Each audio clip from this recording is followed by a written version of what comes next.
मित्रांनो, शालिनी भक्तिसागरमध्ये तुमचे मनपूर्वक स्वागत आहे। तर मित्रांनो, आज आपण या व्हिडिओच्या माध्यमाने ऐकणार आहोत श्री शिवलीला अमृत अध्यायमधली सत्यरथ राजाची कथा, प्रदोष व्रताची कथा आहे। तर ही कथा खूप छान आहे, सर्वांनी ही कथा नक्की ऐकावी। प्रदोषाच्या दिवशी, पौर्णिमेच्या दिवशी, शिवरात्री, अमावस्या, दुर्गाष्टमीला पण आपण ऐकली ही कथा, तरीसुद्धा आपल्याला चारी पुरुषार्थ लाभल्याची पुण्यफळाची प्राप्ती होते। तर आपण आज ही दुर्गाष्टमी, प्रदोष, शिवरात्री यांची कथा ऐकूया। श्री गणेशाय नमो नमः। कोणी चॅनलला नवीन आलं असेल तर लाल बटन सबस्क्राईब करा, ऑलवर क्लिक करा, जास्तीत जास्त जणांना शेअर करा। कुठून कोणत्या गावातून तुम्ही माझा हा व्हिडिओ ऐकत आहोत आपल्या गावाची कमेंट्स नक्की करा। सदाशिव ही 4 अक्षरे जो नेहमी मनोभावे उच्चारतो तो शिवाचे पूजन करीत असतो। जो शिवनामाच्या जपाने शुद्ध झालेला आहे त्याला कोणत्याही प्रायश्चिताची गरज नाही। शिवनामाचा महिमा अगाध आहे। जो प्रदोष व्रत नेहमी पाळतो त्याला आयुष्यात काहीही कमी पडत नाही। ही गोष्ट त्रिवार सत्य आहे। ज्याला आयुष्य, आरोग्य, सुख, संपत्ती, संतती आणि दिव्य ज्ञान सहजासहजी आणि भरपूर प्रमाणात हवे असेल त्याने प्रदोष व्रत मनोभावे करावे। हे व्रत केले की त्याचे दारिद्र्य आणि दुःख 6 महिन्याच्या आत नाहीसे होते। 1 वर्षभर प्रदोष व्रत जर केले तर चांगले असे ज्ञान प्राप्त होते। 12 वर्ष प्रदोष व्रत आचरण्याच्या घरी भाग्यलक्ष्मी स्वतःहून चालत येते। ते व्यास महर्षींनीच हा महिमा सांगितलेला आहे। जो कोणी हा महिमा खोटा आहे असे म्हणेल त्याला याच जन्मी फार दुःख प्राप्त होईल, फार क्लेश सहन करावे लागतील। हा महर्षी व्यासांनी सांगितलेला महिमा खोटा आहे असे जो कोणी म्हणतो तो निश्चित दांभिक आहे असे समजावे। त्याची भक्ती आणि ज्ञान खोटे आहे असे समजावे। त्याचा गुरुसुद्धा काल्पनिक आहे असे समजावे। आणि पार्वती परमेश्वर चरणी त्याचे मन जडले आहे, त्याहून पवित्र असा दुसरा कोणीही नाही हे पक्के लक्षात ठेवावे। मृत्यूसारखी मोठमोठी संकटे सुद्धा प्रदोष व्रताने नाहीशी होतात। आता मी एक कथा सांगतो ती ऐका, असे म्हणून सूत, शौनिक आणि ऋषींना शिवमहिमा दाखवणारी एक कथा सांगू लागले। फार पूर्वी विदर्भ देशात सत्यरथ नावाचा एक राजा राज्य करीत होता। तो महापराक्रमी होता, धर्मशील होता, परंतु तो शिवाचे भजन पूजन मात्र कधी करत नसे। त्यामुळे एकदा काय झाले, शाल्व देशाचा राजा आपले फार मोठे सैन्य घेऊन राजा सत्यरथावर चालून आला। दोघांमध्ये 7 दिवस घनघोर युद्ध झाले। शेवटी राजा सत्यरथ युद्धात मारला गेला। शत्रूने सत्यरथ राजाच्या नगरात प्रवेश केला। सत्यरथ राजाची राणी गरोदर होती, तिचे दिवस भरले होते, पण शत्रू नगरात शिरताच ती एकटी चोर वाट्याने रानात पळून गेली। सुकुमार अशा त्या राणीला चालताना पायाला खूपच काटे टोचत होते। श्रमाने मूर्छा येऊन जागोजागी पडत होती। सावध झाली की शत्रूच्या भीतीने मागे पुढे पाहत पुन्हा पडत होती। राणी दिसायला अतिशय सुंदर होती, मदनाला सुद्धा मोह पडावा असे तिचे अप्रतिम रूप होते। पण देवाची गती गहन आहे, तिचे नखही सूर्याला कधी दिसत नसे। ती सुंदरी अशी गरोदर अवस्थेत एकटीच रानात येऊन पडली होती। नळाची दैमंती किंवा भिलिनीच्या रूपात असलेली भगवान शंकराची सती पार्वती पुन्हा या वनात संचार करत आहे असे वाटत होते। प्रत्येकाला आपल्या कर्माची फळे भोगावीच लागतात, त्याला इलाज नाही। सर्वत्र भटकून शेवटी बिचारी एका वृक्षाखाली दमून बसली। त्यातच तिला प्रसव वेदना सुरू झाल्या। जिचा शब्द तळ हातावर झेलण्यासाठी 100 दासी मागे पुढे हसत त्या राणीला आज भांडेभर पाणी द्यायला सुद्धा कोणी नव्हते।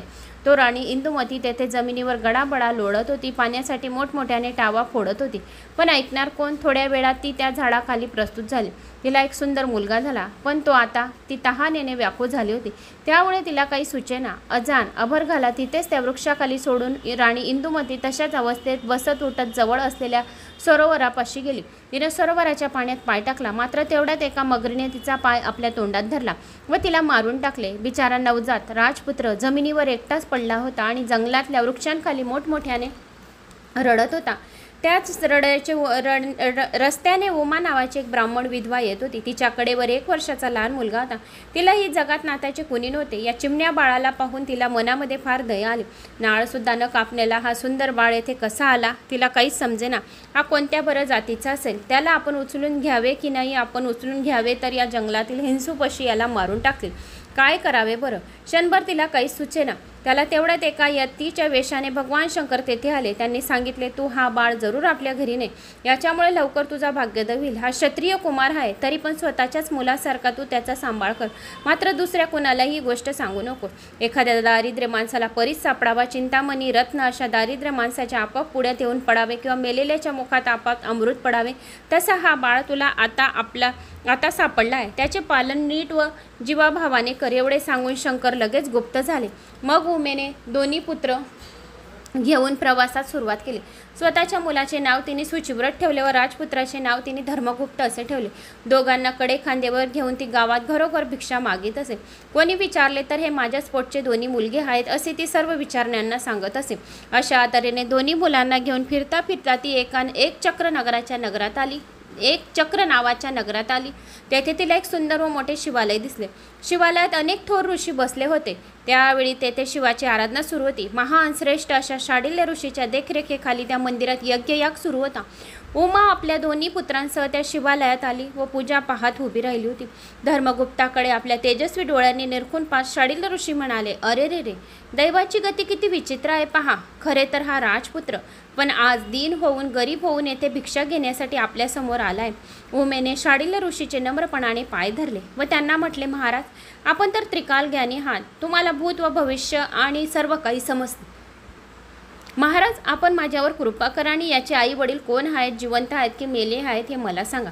तेव्हा तिला उठवत शाडिल्य ऋषी म्हणाले, या राजपुत्राचा पिता सत्यरथ नावाचा एक राजा होता. एकदा काय झाले, हा प्रदोषाच्या वेळी भगवान शंकराची पूजा करीत बसला होता. तेवढ्यात त्याच्या शत्रूंनी त्यांच्या नगरावर हल्ला केला. नगराला सर्व बाजूंनी वेढा पडला. तेव्हा शंकराची पूजा तशीच सोडून तो शत्रूशी लढायला रणांगणात गेला. शत्रूंना ठार मारले हे खरे, परंतु नंतर पूजा पूर्ण न करता सत्यरथाने जेवण केले. पूजा पूर्ण करण्याचे विसरून गेला. त्यामुळे तो या जन्मात अल्पायुष्य होऊन मरण पावला. म्हणून कोणीही चालू असलेली भगवान शंकराची पूजा सोडू नये. जो कोणी भगवान शंकराची अर्धवट पूजा करून सोडून जातो, आरती न करता उठून जातो, त्याच्याकडून आई वडील हिरावून जातात. त्याच्या आईने सुद्धा कपटेने आपल्या सवतीचा प्राण घेतला आणि तिला मारून टाकले. हा राजपुत्र धर्मगुप्त याने मागच्या जन्मी शंकराचे कोणतेही व्रत अजिबात केले नाही, म्हणून आता जन्मतः हा आई वडिलांना फारका झाला. म्हणून प्रदोषाच्या वेळी मनापासून भक्तीने शंकराचे पूजन करावे. कधीही कुठेही शंकराची पूजा अर्धवट करून उठू नये. प्रदोष काळात देवी पार्वती समोर भगवान शंकर स्वतः नृत्य करीत असतात आणि सरस्वती वीणा वाजवत असते. पुरोहित सुस्वरी बासरी वाजवत असतात. लक्ष्मी छानसा ताल देत असते तर भार्गवी मधुर आलाप घेत असतात. शिवाचा परम मित्र जो यक्षपती तो हात जोडून समोर उभा असतो. सगळेच्या सगळे यक्ष, गण, गंधर्व, किन्नर, देवते ते सभोवती उभे राहून शंकराचे नृत्य पाहत असतात. असा हा भाग्यवान प्रदोष काळ आहे. मुनिराज, आपण मला एवढे चांगले व बहुमल असे ज्ञान दिलेत. मी आपल्याला आता शरण आलेली आहे.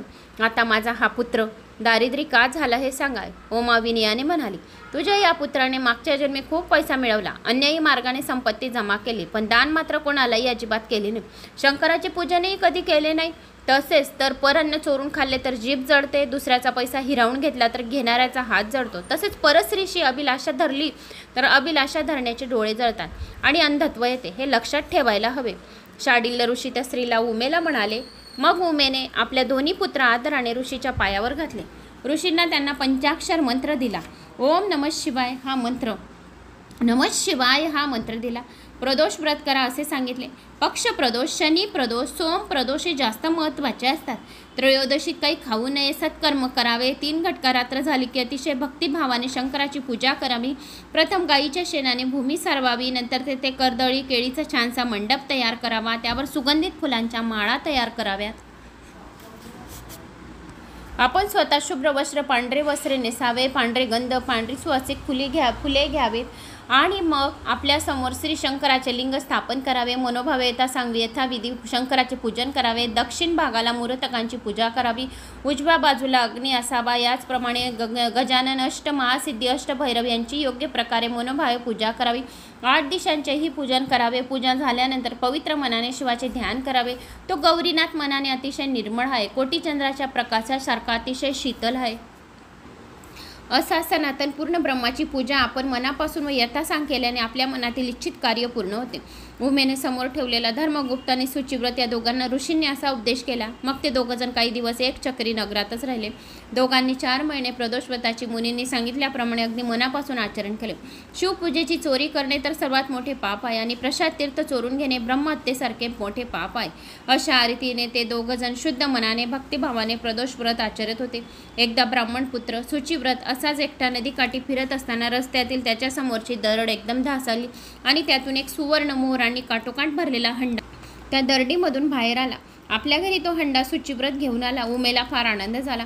शुचिव्रताने आपल्या भाऊ धर्मगुप्ताला आपण आणलेल्या धनाचा अर्धा भाग देऊ केला. पण शुचिव्रत हा मोठा भाऊ असल्याने धर्मगुप्ताने हे धन घेतले नाही. अशा तऱ्हेने भगवान शंकराच्या कृपेने दोघांचे ऐश्वर्य वाढत चालले होते. ते रोज नियमितपणाने शिवपूजनात रंगून जात होते. एकदा दोघं जण एका वनात विहार करण्यासाठी गेले होते. त्याच वनात गंधर्व कन्या खेळण्यासाठी आल्या होत्या. त्या मुलांच्यात एक मुलगी दिसण्यात अतिशय सुंदर होती. राजपुत्र धर्मगुप्त तिच्याकडे आकर्षित होऊन टक लावून पाहत राहिला होता. धर्मगुप्ता परस्त्रीकडे असे पाहू नये. अशा तरुण स्त्रिया तरुणांचे चित्त हरण करतात. आपल्या मायावी स्पर्शाने त्यांचे शौर्य हरण करतात. अशा स्त्रियांचा सहवास घेणे म्हणजे केवळ अनर्थाला कारण आहे. शुचिव्रताने आपल्या धाकट्या भावाला समजावून सांगितले आणि म्हटले. पुढे गेल्यानंतर तेथे त्याला गंधर्व राजाची कन्या अशुमती दिसली. ती एखाद्या अप्सरेसारखी सुंदर होती. अशुमती ही या सुंदर तरुणाकडे एकटक दृष्टी लावून पाहत होती. तिला एकदम आठवले. तिच्या वडिलांनी महेशाला म्हणजे श्री शंकराला विचारले होते, माझी ही स्वरूप सुंदरी आणि परमप्रिय कन्या मी कुणाला देऊ? तेव्हा पार्वतीपती त्याला म्हणाले होते, धर्मगुप्त नावाचा सत्यरथ राजाचा मुलगा आहे. तो माझा परम भक्त आहे. त्याला तुझी कन्या दे. महेशाने सांगितले. तो तरुण हाच तर नसेल? हा किती सुंदर दिसतोय. क्षीरसागरातून प्रत्यक्ष चंद्र जणू काही वर आला आहे असे वाटत आहे. अशुमती स्वतःशीच असा विचार करीत होती. प्रथम दर्शनी त्याला पाहताच ती त्याच्या प्रेमात पडली होती. मग तिने आपल्या सख्यांना चतुराईने फुले आणण्यासाठी दुसऱ्या बाजूला पाठवून दिले आणि अशुमतीने हलक्या आवाजात राजपुत्र धर्मगुप्ताला हाक मारून आपल्या जवळ बोलवले. त्यासाठी तेथे मऊ पल्लवाचे तिने आसन तयार केले. राजपुत्र त्या आसनावर येऊन बसला. तोही त्या मोठ्या खुशीत होता. इतक्या जवळ असूनही अशुमती त्याच्याकडे सरळ पाहू शकत नव्हती, लाजत होती. शेवटी धीर धरून ती म्हणाली, तुमच्या शृंगार सरोवरात पोहण्याची इच्छा करणारी मी एक राजहंसनी आहे. आपला मुखचंद्रमा पाहताच माझे मन आनंदाने नृत्य करीत आहे. माझे नेत्ररूपी भुंगे तुझ्या कमलाभोवती गुंजन करीत आहे. प्रिया, मला आपली म्हणा. मग अशुमतीने आपल्या हातांनी हलकच गळ्यातील तेजस्वी मोतिकांची माळ काढली आणि ते राजपुत्राच्या चरणावर ठेवली.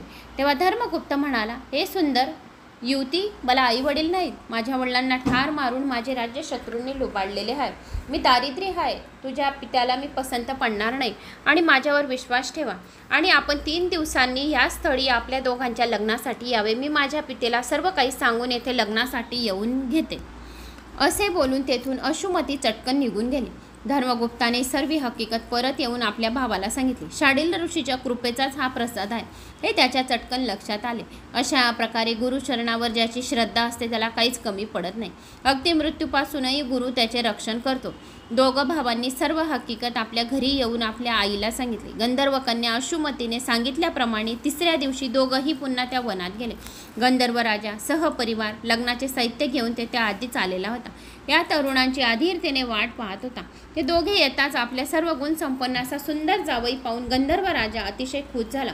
नंतर त्याने त्यांना आणण्यासाठी पालखी समोरी पाठवून धर्मगुप्ताच्या आईला उमेलात लगेच तेथे बोलावून आणले आणि मग 4 दिवस मोठ्या ताटात धूमधडाक्यात आणि आनंदात विवाह समारंभ साजरा झाला. स्वर्गातील वस्त्रे आणि दागिने त्याने सन्मानाने विणीला अर्पण केले. 1,00,000 रथ, 10,000 हत्ती, 1,00,000 सुंदर घोडे, 1,00,000 दास-दासी, रत्नांचे भांडार आणि स्वर्गीय धनुष्यबाण त्याने जेवायला अर्पण केले. अतिशय मोठी चतुरंग सेना आणि पराक्रमी सेनापती त्याच्याबरोबर दिले. उमेला मोठा मान देऊन संतुष्ट केले. अशुमती आता मोठ्या आनंदाने पतीच्या बरोबर चालली होती. त्याच्यासमोर मग मंगलवाद्याचा गजर होत होता. चतुरंग सेना सभोवत आली होती. हे सैन्य घेऊन राजपुत्र धर्मगुप्त आपल्या स्वतःच्या राज्यात विदर्भ नगराजवळ आला. त्याने संपूर्ण नगराला वेढा घातला. गंधर्वाचे बळ फार मोठे होते. त्यांनी विदर्भ राजाच्या ताबडतोब पाडाव केला.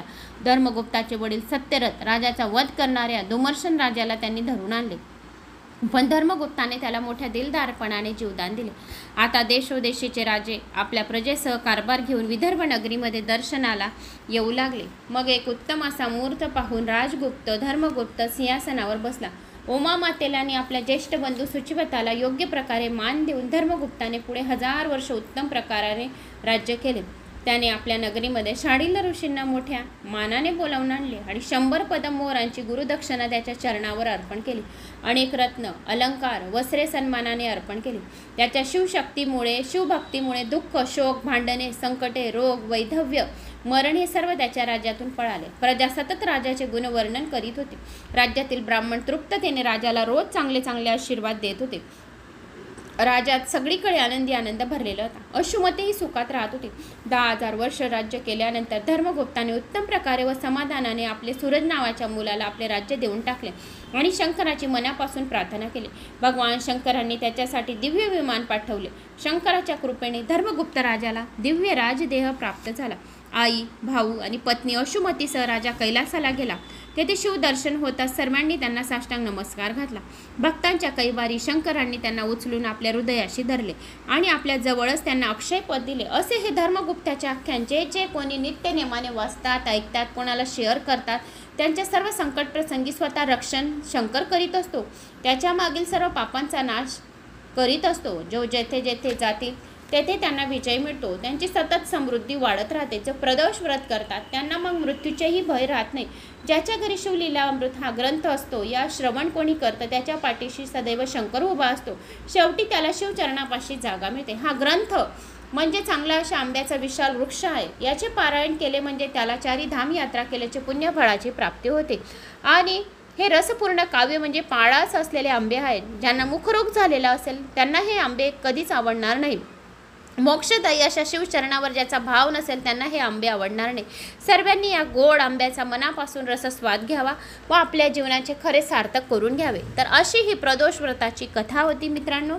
तर मला अशी आशा आहे की तुम्हाला माझी ही कथा आवडली असेल. आवडल्यास एक लाईक करा, चॅनलला सबस्क्राईब करा. कुठून कोणत्या गावाहून तुम्ही माझा हा व्हिडिओ ऐकत आहोत आपल्या गावाची कमेंट्स नक्की करा. जय श्री महाकाळ.